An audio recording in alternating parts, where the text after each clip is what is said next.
Russia's deadliest attack on Kyiv 24, killed, including 3 children. Serhii Yatsura is a pensioner who had already lost his home once because of this war. He had already been forced to leave the village where he had spent most of his life, had already packed whatever he could carry and moved to Kyiv because Kyiv at least felt like it might be safer, had already built something resembling a routine in a city that was not his own.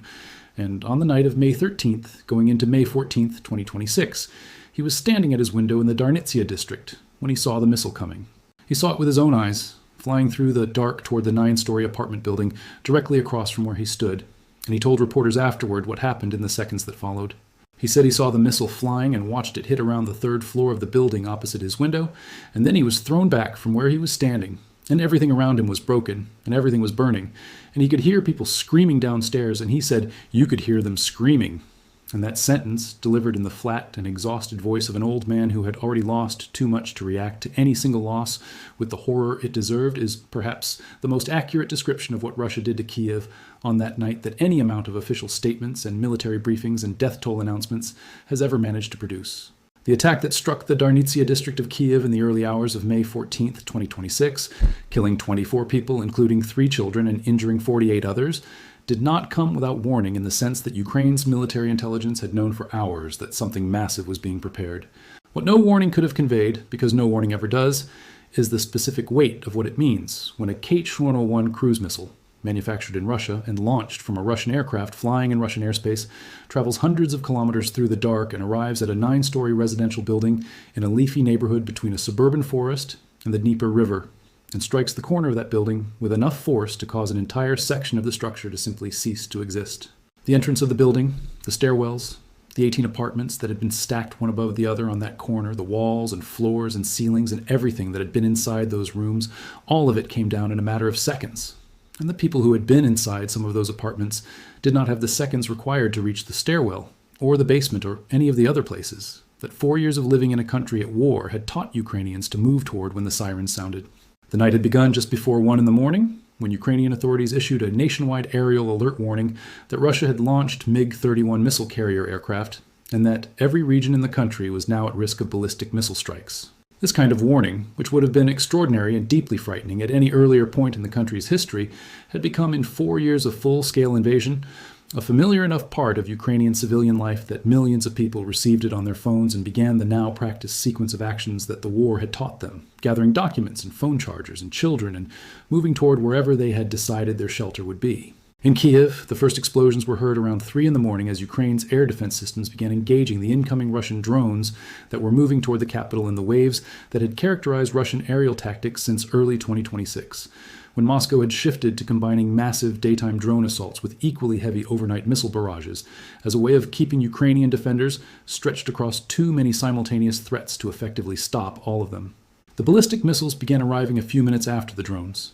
And among those missiles was the one that Serhii Yatsura watched from his window, the one that hit the corner of the building across from his, the one that killed 24 people.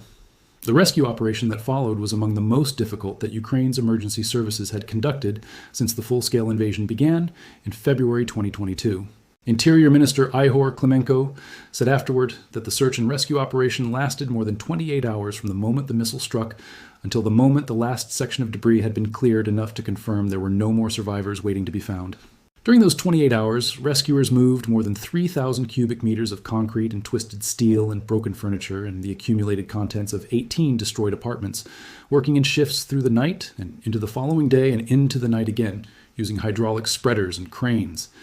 and in some places, their own hands to clear a path through material that had been compressed by the force of the collapse into something that bore almost no resemblance to the building it had recently been. 27 people were pulled out of the rubble alive during those 28 hours, some of them injured, some of them remarkably unharmed.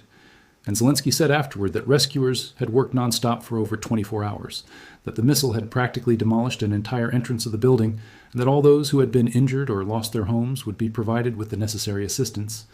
He said these things on Telegram on Thursday. On Friday, he visited the site himself and stood in front of what remained of the building and said that the world must remember the price Ukraine pays every day so that Russian aggression does not spread to other nations.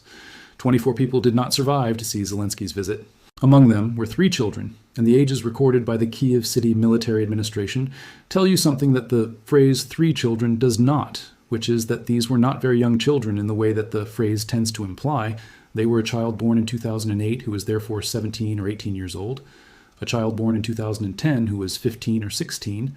and a child born in 2013 who was 12 or 13, which means that each of them had been born either just before or in the years immediately following Ukraine's independence consolidation, had grown up in a country that was already in a state of armed conflict with Russia in the east, had spent their entire conscious lives in a country where the possibility of this kind of violence was never entirely abstract, and had lived long enough to understand what the air raid sirens meant and what you were supposed to do when they sounded, and had perhaps done exactly what they were supposed to do, and had still not survived. Kyiv Mayor Vitaly Klitschko confirmed that one of the children killed was a 15-year-old girl, and crowds gathered the following day at a makeshift memorial that had been assembled beneath a tree near the destroyed building, many of them also children, laying flowers and standing in the particular silence of people trying to understand something that the ordinary categories of grief are not built to contain. Tivan Kachatrian is an IT worker who was near the scene when the missile struck, close enough to feel the impact, but not inside the building that was hit. He and his colleague Karolina Koszlecka were watching the rescue work from near the perimeter that emergency services had established around the collapse site, and he described to journalists what those first moments after the explosion were like for someone standing close enough to feel it but far enough away to survive it without injury. Zelensky said that 94% of the drones launched at Ukraine over those 2 days were intercepted, which is a figure that would represent a remarkable achievement by any air force operating under any conditions, let alone one that had been stretched across continuous operations for years, with limited resupply of the interceptor missiles it depends on. But he also said that only 73% of the ballistic missiles were shot down, and that number is the one that explains the Darnytsia building, because the Kate 101 that destroyed it was among the 27% that got through. And the difference between an intercept rate of 94% and one of 73% is the difference between a weapon system that is being countered effectively and one that is systematically finding its way to the targets it is aimed at. Zelensky said explicitly that this disparity, the gap between the drone intercept rate and the missile intercept rate, was the result of a shortage of the specific interceptor missiles capable of engaging ballistic weapons, and that addressing that shortage had to be a priority for Ukraine's partners in the same way that every other element of Ukraine's defense had, at various points, been declared a priority, and then sometimes delivered on, and sometimes not. Russia's approach to this attack was not improvised or reactive. It was planned and deliberate and timed with a precision that Zelensky noted publicly and without ambiguity. He said that it certainly could not be called a coincidence that one of the longest massive Russian attacks against Ukraine was taking place precisely at the time when the President of the United States had arrived for a visit to China, a visit from which much was expected in terms of broader geopolitical stabilization, and from which any signal of American diplomatic engagement would carry significant weight. The attack that killed 24 people in Kyiv began while Trump was in Beijing meeting with Xi Jinping, and Zelensky's foreign minister Andriy Sybiha framed this timing directly and publicly, saying that at the very time when leaders of the most powerful countries were meeting in Beijing and the world hoped for peace and predictability and cooperation, Putin was launching hundreds of drones and ballistic and cruise missiles at the capital of Ukraine, and that only pressure on Moscow could make him stop. That framing, delivered by a foreign minister whose capital city had just suffered its deadliest attack of the full-scale war, was not rhetorical. It was a precise description of a specific strategic decision that Putin had made, which was to use the moment of maximum international diplomatic attention to demonstrate that diplomacy directed at him produced no constraint on his willingness to kill Ukrainian civilians. The context in which this attack came made it particularly devastating, in the sense that it followed a moment of something resembling hope. In the days immediately before May 13th, Russia and Ukraine had participated in a prisoner exchange that Zelensky described as the first phase of a planned 1,000 for 1,000 swap, with 205 soldiers from each side returning home on the same day that Kyiv was declaring a day of mourning for the victims of the Darnytsia strike. The exchanges had been brokered with the assistance of the United Arab Emirates, and Russia's defense ministry confirmed the exchange and thanked the UAE for its role, which meant that on the same day Russia was killing 24 people in a Kyiv apartment building, it was also formally thanking a third country for helping facilitate the return of its soldiers from Ukrainian captivity. And both of these things were true simultaneously without any apparent awareness on the part of Russian officials that they represented a contradiction in any meaningful sense. Putin himself, answering questions from reporters following Russia's Victory Day parade in the days surrounding the attack, made headlines by saying that he thought the matter, meaning the war, was coming to an end, that it was still a serious matter, but that he believed it was approaching its conclusion. Trump had said something similar on the White House lawn before departing for Beijing, telling reporters that the end of the war in Ukraine, he really thought it was getting close. Zelensky had responded to both of these statements by pointing out that the actions of Putin did not show any evidence that he believed the end of the war was coming, and the attack on Darnytsia, which killed 24 people on the same days that Putin was telling reporters the war was nearly over, was the most complete possible illustration of what Zelensky meant. Nearly 400 people received psychological assistance from emergency services and national police specialists at the site of the Darnytsia collapse during and after the rescue operation, which gives some indication of the scale of the community that was affected beyond the 24 who died and the 48 who were formally recorded as injured. The building that was destroyed was the kind of building that exists at the center of a neighborhood's daily life, housing enough families that its destruction rippled outward through the surrounding streets in ways that any count of casualties cannot fully capture. People who lived in adjacent buildings had their windows blown out by the shockwave of the impact. People who had friends or relatives in the building spent the hours of the rescue operation at the perimeter that emergency services had established, waiting for information that came slowly and was never entirely good. The mayor reported that a fire had broken out on the roof of a 5-story building in the Dniprovsky district from drone debris, that debris had fallen onto roads in the Holosivsky district, that a car had been set on fire by drone debris in the Solomyansky district, that a 12-story residential building in the Obolonsky district had been struck by drone debris causing another fire, and that running water had been disrupted in the eastern part of the city as a result of strikes on infrastructure. These are the secondary and tertiary effects of a single night's worth of attacks on a single city, and they were occurring simultaneously with the rescue operation at Darnytsia, requiring emergency responders to divide their attention and their resources across a city in which multiple disasters were happening at once. Zelensky came to the site on Friday, May 15th, the day that Kyiv observed as an official day of mourning. He stood in front of what remained of the 9-story building, and he said that here Russia had taken the lives of 24 people, including 3 children, and that his condolences went to everyone who had lost their families and loved ones because of this savage terror, and that the world must remember the price Ukraine pays every day so that Russian aggression does not spread to other nations,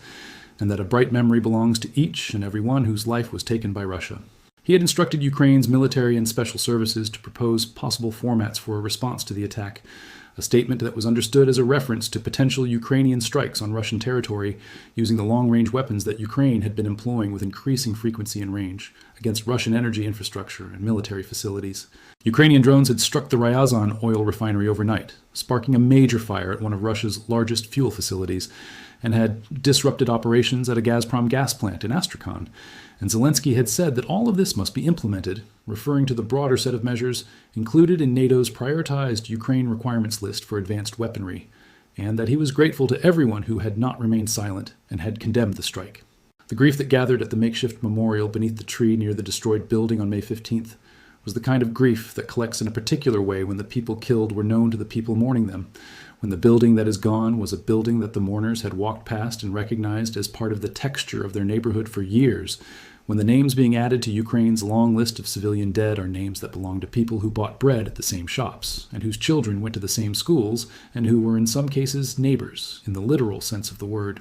Many of those who gathered at the memorial were themselves children, carrying flowers and standing in the presence of a destroyed building that had, until 2 days ago, been a normal part of the neighborhood they lived in, and the image of those children standing at that memorial in a city that was still under active aerial threat, on a day of official mourning that would be followed the next day by the possibility of another attack, is perhaps as close as any image can come to representing what 4 years of this war has asked of the people living through it. The cruise missile that Russia fired at the Darnytsia district of Kyiv on the night of May 13th, going into May 14th, 2026, was assembled in a factory somewhere inside Russia in the early months of this year, using components that arrived through supply chains that international sanctions were designed to disrupt, and evidently did not disrupt sufficiently. It traveled hundreds of kilometers through Ukrainian airspace before Ukraine's air defense systems, which were simultaneously tracking hundreds of drones and dozens of other missiles, and doing so with a level of skill that produced a combined intercept rate of better than 90%, did not reach it in time. It struck the corner of a 9-story residential building in a neighborhood between a forest and a river where ordinary families were sleeping, and it killed 24 of them, including 3 children who were 12 and 15 and 17 years old, and it injured 48 more, including 2 children, and it destroyed 18 apartments and disrupted the water supply to an entire district of the city and generated enough debris to occupy 3,000 cubic meters of space that rescue workers spent 28 hours clearing by hand and by machine. Serhii Yatsura watched it from his window and was thrown back and heard people screaming and said afterward that you could hear them screaming. And Tivan Kachatrian stood near the perimeter afterward and said, you do not feel happy that it was not your building. You just feel emptiness inside yourself. And Zelensky stood at the site on Friday and said the world must remember. And Kyiv declared a day of mourning. And the factories in Russia kept running, and the next missiles were already being assembled, and none of the things that happened on those days changed any of that. What this attack revealed about the war in its fifth year is something that military analysts and government officials and international observers had been saying in various forms for months, but that the events of May 13th and 14th made impossible to look away from,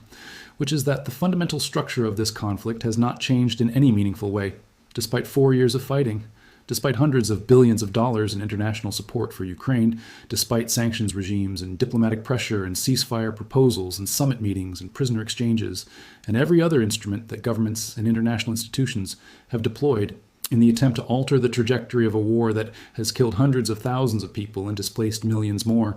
Russia can still manufacture cruise missiles using imported components that sanctions are supposed to prevent it from obtaining. Russia can still fire those missiles at residential buildings in the Ukrainian capital and kill 24 people on a Thursday night, and then, on the following Saturday, have its president tell reporters that he thinks the matter is coming to an end, while simultaneously receiving international credit for participating in a prisoner exchange. Ukraine can still intercept 94% of the drones and 73% of the missiles, can still pull 27 people alive from a collapsed building after 28 hours of continuous rescue work, can still declare a day of mourning and gather at a memorial and issue statements calling on the world to apply pressure on Moscow,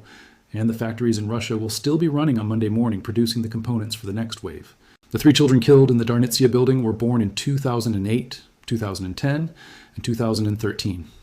The oldest of them had been 8 years old when Russia first sent soldiers into eastern Ukraine in 2014, had been 14 when the full-scale invasion began in February 2022, and had spent the entirety of their adolescence in a country at war with its neighbor. The youngest had been born after the Maidan Revolution, had known nothing of a Ukraine not defined by its relationship to Russian aggression,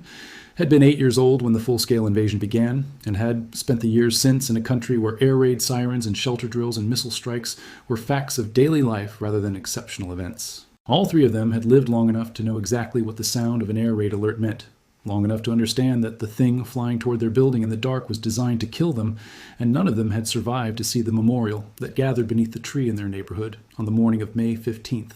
where other children who were the same age as they had been stood holding flowers in the cold morning air, standing in front of a building that was missing its corner, trying to understand something for which the ordinary vocabulary of grief and loss does not have adequate words. Zelensky said, standing at that site on Friday, that such a Russia can never be normalized and must be held accountable for attacks on civilians.